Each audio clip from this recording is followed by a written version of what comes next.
to our gorgeous IAMPRO community. I am here today. I'm very excited with the lovely Tilly Cooper. I am going to be finding out all of her juicy secrets, what inspired her to become an actress, and maybe a little bit about the job that she just landed, which is pretty big. Whoop, whoop. So without further ado, I am going to bring her in. Hello. Hello. Welcome to IAMPRO. I've got you. Thank you for having me. Thank you for making the time. It's amazing to have you here. Oh, thank you. IAMPRO is the coolest thing, Charlie, honestly. It's such an amazing platform. So thank you so much for having me on. Oh, it's a pleasure. We are thrilled, and we are, as ever, doing our best to keep all of our students updated with their favorite actors and all of their juicy secrets and what their craft might be, what top secrets they might have, any knowledge they have to impart. So I would like to take you back to the beginning of your acting career. What inspired you to be an actress, Tilly? Yeah, I was thinking about this. And I actually said to my parents, I was like, when did you know that I was going to be doing this? And they just went, like, when you started to talk. I think, I know that sounds really cliche, but I went to a dance school at a very young age. I did like ballet, as most young girls do.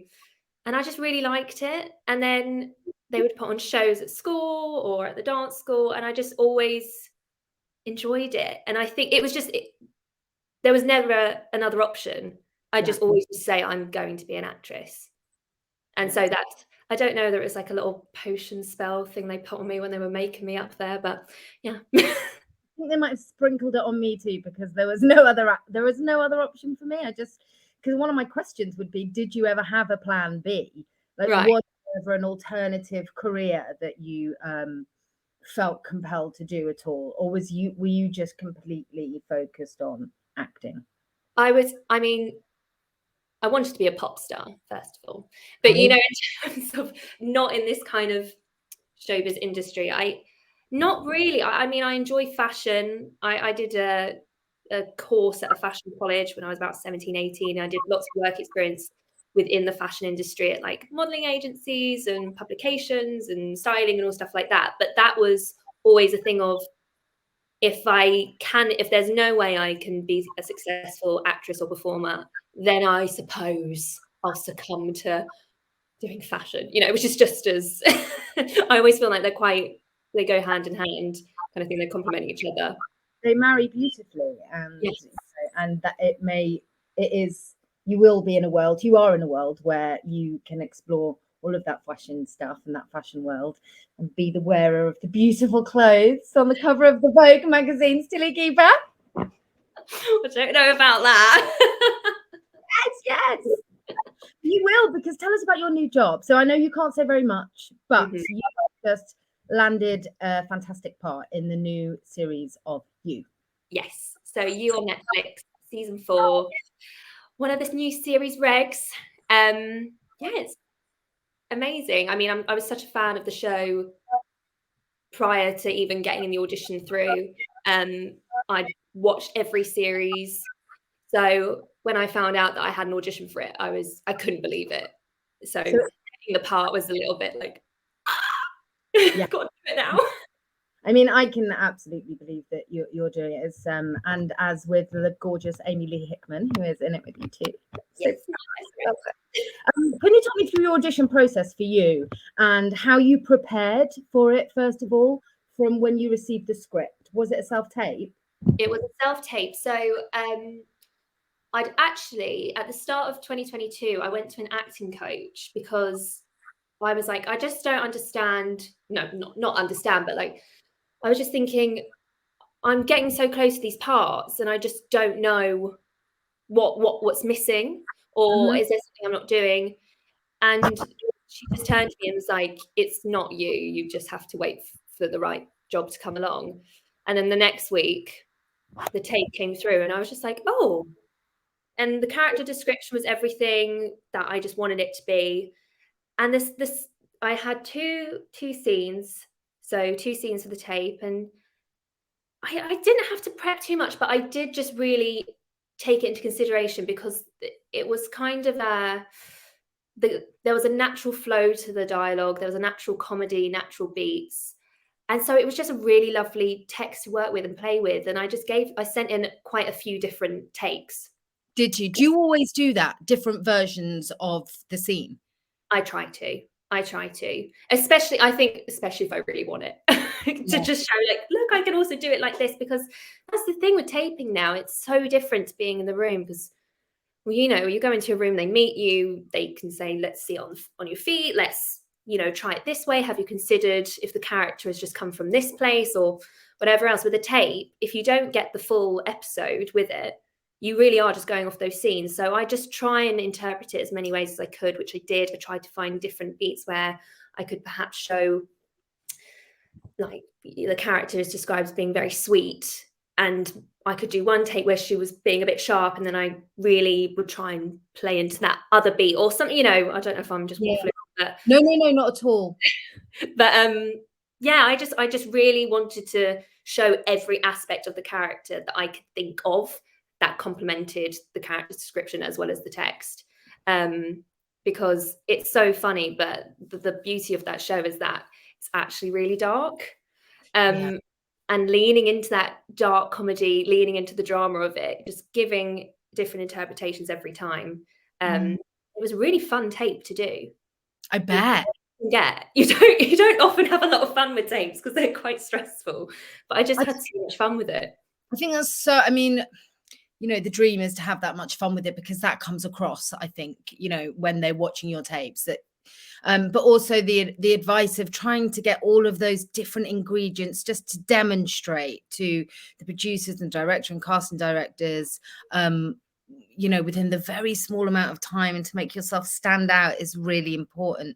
Did you work with your acting coach on the scenes, or did you just? I just I met with her, and then they came through, and I think I didn't want to over egg the pudding, basically, because the whole thing came quite naturally to me in terms of how I wanted to play. I didn't have to think too deeply about what she was trying to do in the scene or how she was trying to connect. So I kind of but also she gave me such brilliant advice, this acting coach, that she gave me lots of techniques to play with that I was trying to implement them on my own. Luckily it worked, I think. So after your tape, did you then get called in for recall to meet the director and everything, or did the whole thing happen online? I did a tape, and then the next week, or maybe 2 weeks, I did a Zoom call with the producers and the director. Yeah. And then found out I got it the next day. That was quick. Yeah. Yeah. No painful waiting by the phone, praying to the universe. Yeah, they were very kind to me. It wasn't such a cruel experience. How do you, while we're on that subject, how do you deal with the rejection? Because, you know, every actor has been through it, and we've been through periods of time where we don't work. How do you look after yourself in those times and sort of manage those emotions that can be challenging? It is challenging, especially because a lot of the time the feedback is you just weren't the person for it, which is just frustrating, because no matter how much you believe you are. I mean, I was about to say I'm kind of used to it, but I suppose I am. You do build up a resilience as time goes on, especially now with taping. We are getting seen in for so much more than if it was exclusively in the room castings. So you do get more rejection, but it does kind of build up this resilience. But I think it's just a learning curve. And also, I've even recently, stuff that's come out on TV that I've taped for and got down to whatever, and I've watched it and I've been like, I just don't understand why I didn't get that. And then often I'll watch it and go, oh, that's why. And Right. you know, I read this scene completely differently to how that actress is playing it, or whatever the circumstances are. So I'm pretty good at just leveling it out for myself. Yeah. And also, I know that cliche thing that everything happens for a reason, but I do genuinely think everything does happen for a reason. All the rejections I've had to take have taken me closer to every yes that I've ever had as well. So, and I also think you've had the opportunity to get seen by a fantastic casting director or a fantastic producer or whatever else. So you have to take the positives it's not as well, you haven't lost anything that you had in the first place. That's what I Yeah, always tell myself. I didn't have that part to begin with, so I haven't yeah, made a loss. I've just taken another step. yeah. That's a brilliant way of looking at it. I think, you know, as artists, there's a lot of risk and a lot of failure that is involved with what we do, you know, and I think those two things are actually quite important, don't you? Yeah. No, 100%. I have learned from every mistake, and unfortunately, I've made mistakes on camera, you know, and I've learned from them. But there's no shame in that. That's Mm. growing as a person and as an artist and as an actor or whatever else you're doing. It's in any field of work. You make mistakes, and they are learning curves, and it should drive you as well Mhm. to It want it more and be better every time for the next opportunity. For sure. I Yeah. think, you know, I've had some situations, whether they're failures or different circumstances to do with my career and moving it forward. And for me, it's ammunition. All of those failures, all of the, you know, if I feel hard done by a certain particular situation, or if something hasn't, I can't control it, something hasn't quite turned out the way I wanted it to, it all just lights the fire in my belly so much more. And I think that is where you learn so much about yourself. That's why it's so important, Yeah. you know, to have those and to get that. Because if it was all easy, if it came to us very easily, I think You wouldn't appreciate the highs as much. You wouldn't appreciate those wins because, and then also I think you would get to a point where you would just expect it, and you would rest on your laurels a little bit. Like you say, it does burn the fire in your belly a lot more. for sure. So back to the beginning a little bit again. You didn't go to drama school. No, I didn't. So IAMPRO would have been the perfect platform for you. Where were you when I was 17, 18? Oh my goodness. We're here now. We're here now. And we have a pro grad course. In fact, you said earlier that you're working with a coach. I work with coaches. I still do the classes on, you know, we have professional actors and graduates from drama schools that do the course on IAMPRO. So I think it's really important that, you know, even when we're working, we do continue to do that work. Yeah. And it's getting fresh eyes on what you're doing, because you can fall into bad habits and fall into patterns, and even if it's down to the musicality of your voice, and just having someone else there to say, it's not a critique, it's have you ever looked at it like this? Because we can be so internalized with how we look at our work. I think it's fantastic. Yeah. How did you get into it then? How did you get an agent? You know, so many people have that problem. I can't get an agent because I haven't got a CV. I haven't got anything to show. Like, how did you break into it? So this goes back to when I was a kid, I have to say. So I went to a dance school that had an agency attached to it. So I think I had my first audition when I was probably like 6. Wow. And so I had that agent throughout all my childhood, throughout when I was a teenager. And I got roles here and there and whatever else. And I was just always getting seen in for stuff. And then I did my A levels, and I went to a very academically focused school, and it was expected to go to university. And I was just like, I don't want to go to university. I want to be an actress, blah, blah, blah. And I didn't feel I was ready to apply to drama school because I was one of the youngest in my year. And I just wanted to work. And I was a little bit like, I don't want to be in an institution for 3 years, blah, blah, blah. All this, self-pride and whatever else. So I took a gap year, and after I got my A-level results, and in the September, I'd auditioned for a few things, and then I booked Eastenders. So that's kind of how, but I had that agent from a child. Right. That was like a transition from being a child to an adult, Yes. that agent. Yeah. How old were you when you got into Eastenders then? I was 18. I just turned 18. Same age as me when I started, really. I was 17, nearly 18. Oh, yeah. I mean, and it is like, it was my drama school training, because I was there for as long as someone would be at drama school for. So, yeah. How do you feel about having not been to university or drama school now? Are you completely comfortable with that? Because like you said, being on a job like Eastenders is definitely a training ground for sure. For sure. I love learning on the job. I think it's so valuable, and I really appreciate that I learned it that way, especially with a job like that, because the nature of it is so specific, of shooting schedules, how they shoot it, the demands, the expectations of what it's like to work on a show like that. So it really did give me fantastic foundation. There are some days where I'm like, I wish I went to drama school. But then I think that's just an insecurity thing of, you know, being around other actors that have, and they have that experience, and it seems almost like it's an important qualification. But at the same time, you know, there are so many actors in this industry that have not trained formally, and it's just kind of how you approach the work as well. And they have skill sets that I don't have, but I have, you know, a kind of insider knowledge or perhaps a different set of skills that they don't have. And you can learn from each other. You learn from other actors as well as your teachers, your directors, and whatever else. So Yeah. I don't know. I mean, you know, if things were different, I would have ended up at drama school. I would have done that gap year, maybe not have worked at all in that year, and then applied for drama school, maybe not have even got in. But it's just how it turned out. You know, the key thing is to not compare. No one journey is the same.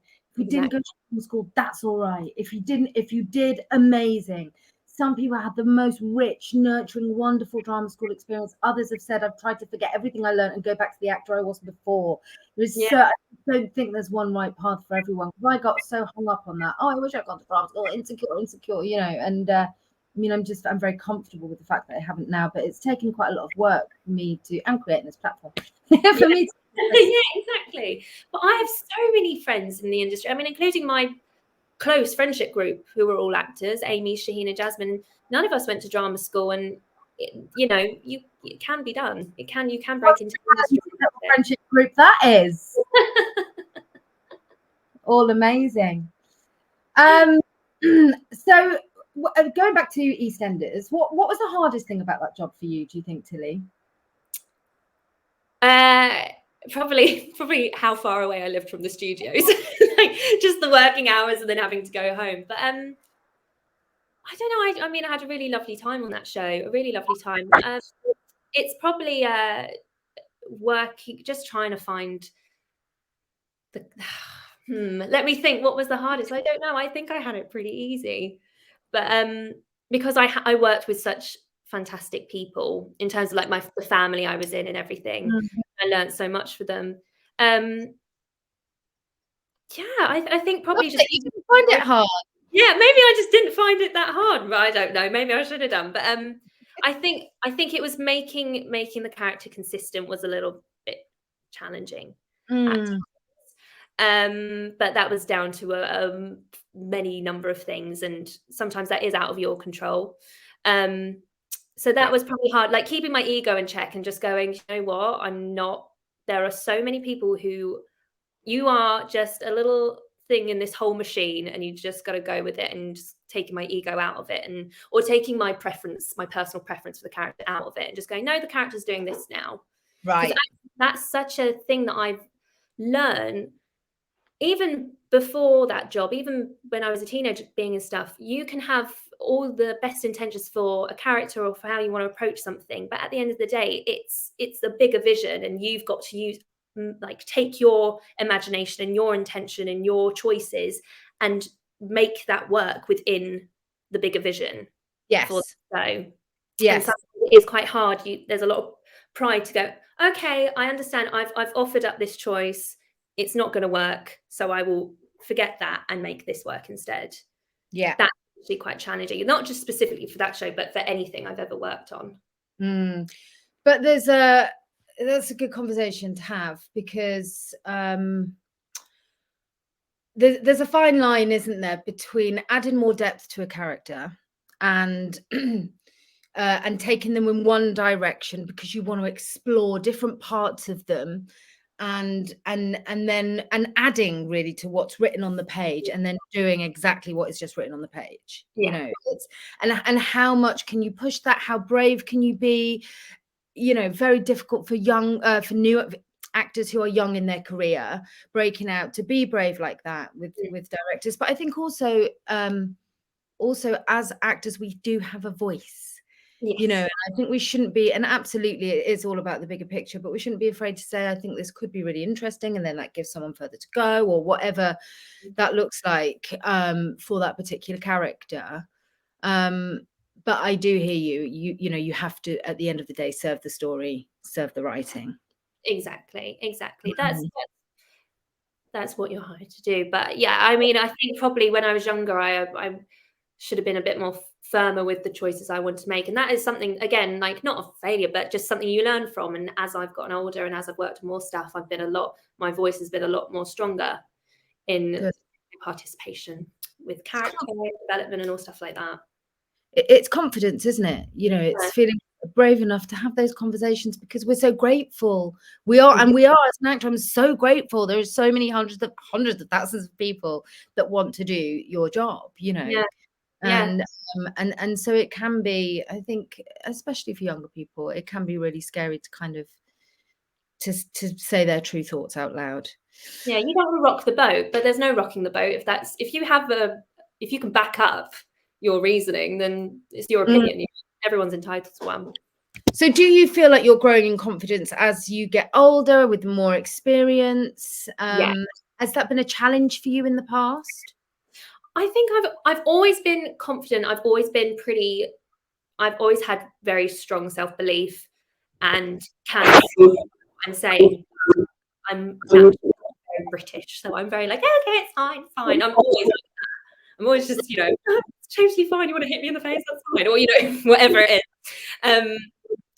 But definitely as I've got older, I'm not afraid to say, like, I think that's just as well, the relationships you develop at work are really important. Having a trusting relationship with everyone that you work with is really important. And that allows me to open up and offer up my say. But also I'm pretty like, I'll go with the flow, whatever. But yeah, definitely as I've got older, it's become more prevalent to me that's something that I've worked on within myself. Yeah, good. When it comes to creating a character, do you have anything particular, a way of preparing for that? Do you do the same thing each time you get a script? How do you approach it, sort of physicality wise? You have a certain list of things that you do, or does it come quite naturally to you off the page? I don't know whether it's a list of things that I specifically do. Right, I'm going to look at this and do this character research. A lot of the time, especially with the characters I've played recently, like over the past 2 years, I've created playlists for them. I've also heard an actress say that she bought a certain perfume for a character, and I did that. Just little silly things. But the playlist, actually, music and costume to me in a show is really important. It's something I really look out for whenever I watch something. So it's very important for me when I develop the characters. So the character I've got at the minute, I've got a playlist for her of songs that she would listen to, songs that make me think of her, or I can imagine her getting ready for a party to this song or whatever else. And it just kind of transforms, just puts me in that center. And as well, I people watch all the time, and I'm always stealing from people. I've stolen someone's voice before for a character, which I don't think they were too happy about. But I people watch all the time, and I just, even if it's a mannerism, I played a character, and I now I've got a bad habit. But this girl, I know she would always lick her teeth for lipstick, and my character always was wearing lipstick, so I just was always all the time. And it's just little things. It was just trying to get little mannerisms that humanized a character, not just taking the script, but just like little isms to make them a little bit richer. And so you'll sort of find all those things just in the reading and in the preparation. Have you had much rehearsal on you? We've had some rehearsal, but I mean, the prep has been really fun as well, and the characters are so rich, and there's so much to play with. They've given us so much on the page as well as meetings. Yeah. So have you had the space there to speak to the director about if you would like to create mannerisms for her, or do they just expect you to bring that to the set all ready to go? Well, I would come to set like that anyway, but I would also make it clear, saying I'm not doing this because I've got a really odd habit, or I'm not doing this or just this is a character choice. What do you think? But I've definitely I think that's we've got a really fantastic cast, and they've all said everyone came in with such a clear identity of who the characters were. So it's kind of just all nicely flowing at the minute. But like I say, we're quite early into it, so it will change. How long is the shoot? For a good few months. Okay. I'm not getting in trouble. No, I definitely don't want to get you in trouble. I'm just so excited for you. Do you have an idea about a dream role that you'd love to play? Have you seen something that you just think, oh my gosh, I'd love to do that? Or you've always had a character in mind, or playing somebody real? Yeah, I always look at actresses and what they've done. Like, I love Margot Robbie. I love Lily James so much. And I think her and Pam and Tommy was just amazing. That transformation, every single element of her playing Pamela was just, it just blew my mind. And I love Jodie Comer so much as well. So I really love their careers. I love the characters they played, especially Lily. You know, she's done Period, she did Disney Princess, she's done Pamela Anderson, she's done the Guernsey Literary Potato Society. Is that the right name in the film? She's done such an array of characters, and I just love that. I can't say I have a dream role, but to have a career that just spans like that. And Jodie Comer, I mean, Killing Eve is just Villanelle. Doesn't everyone want to play Villanelle? Something that's just I'm really drawn to kind of darkly comic characters. So definitely Villanelle is a fantastic part. I love the way they wrote that show. So yeah, something a little bit off the wall would be lovely. And what about theatre? Oh God, I've auditioned for plays, and I love the idea of doing a play, but I think I should do a play because it absolutely terrifies me. But I just love working on screen. I just really love it. I love the whole process of it. I love being on set. So I can't really compare it because, you know, I haven't had much experience in theatre at all, but I really love screen. So I would love to stick with that. If a play came along, and when I was younger, all I wanted to do was Romeo and Juliet. After that Baz Luhrmann film, I remember watching Baz Luhrmann's Romeo and Juliet and just thinking, I have to do it. I have to do it. And I go and see anything at the Globe or anything like that. I just love that. I'm probably a better spectator than I am at the minute. I don't know. Do you sing? Yes. Yeah. Do you? Yeah. So that's kind of how that was my main thing when I was younger. I just wanted to be a singer. I wanted to be on Broadway. Yes, so musical theatre would be something that you might be interested in, or at some point, or not. I don't know. I think when I was younger, or maybe even a few years ago, if the opportunity came up and it had, I would have grasped it with two hands. But I'm not formally trained, and I just think there are so many fantastic people out there who are gagging to get on stage, and I would hate to get a part just because I'm, you know, there's a name or whatever. If I had the training and whatever else, but yeah, I don't know. Again, maybe like a movie musical. That'd be fun. Yes. I wonder what that. Yeah, that would have as many goes as I like. Yeah. No, I mean, there's something amazing about being on set, isn't there? It's just, I love it. I love the crew. It just makes me such a joyful place to be. I'm like, I love being at work. Yeah, I know. It's like, I love working. I know everyone loves working, but and it's so funny. I don't talk on set. I don't talk because I do talk. I'm not miserable, but as in I will listen to everything that's going on around me. I just find it so interesting. Yeah. I can chat anywhere else, but when I'm on set, I just want to know everything that's going on around me. I just find it so interesting. Do you find it quite easy to leave your characters at work? Yes. Yeah. I think so. You can often go home and be Tilly, and that's fine. And, you know, you don't sort of take it home if your character's going through a really hard day, or, you know, a really particularly hard scene. Do you? No, I don't. I think I used to, especially if this, you know, schedules can be crazy, and you can, especially on something like a soap, you found yourself in all types of situations, screaming all day, crying all day, and it's knackering. But I do have to, when I come home after work, I do have to have an hour of just doing anything but thinking about what I've just done in the day, doing anything but thinking about what I've got to do tomorrow, just putting on crap reality TV and just switching off. I know I have to do that for my own sanity, because I won't be able to sleep that night. Be racked with anxiety of whatever I did that day. So that's really important. But I don't think I would come home and feel emotional. So do you think about your performance through the day then and sort of go, oh, I hope it's gonna, do you take that home with you? The questioning of, okay, yeah. Actually, I always say, I'm on set and I do something and I think, oh, that was quite funny. And then I go, people are going to watch that, Tilly. Yeah, it's there for people to watch. So then I kind of go home and go, oh crap, someone's gonna see me pull that really weird face that I decided to do in take 3 or whatever it was, because that's the take they'll go for. I know they will. I do think about that, but yeah, I think probably that's just an insecurity thing rather than anything else, because I know I do come prepared, but I think sometimes maybe after lunch I make some weird choices and they're always the ones that get picked. Oh, darling, don't worry. God, I've been there 100 times at, TikToks, or sometimes I go to write out things and I go, oh yeah, that's really funny. And then I'm like, no, that's not funny at all. Delete. And with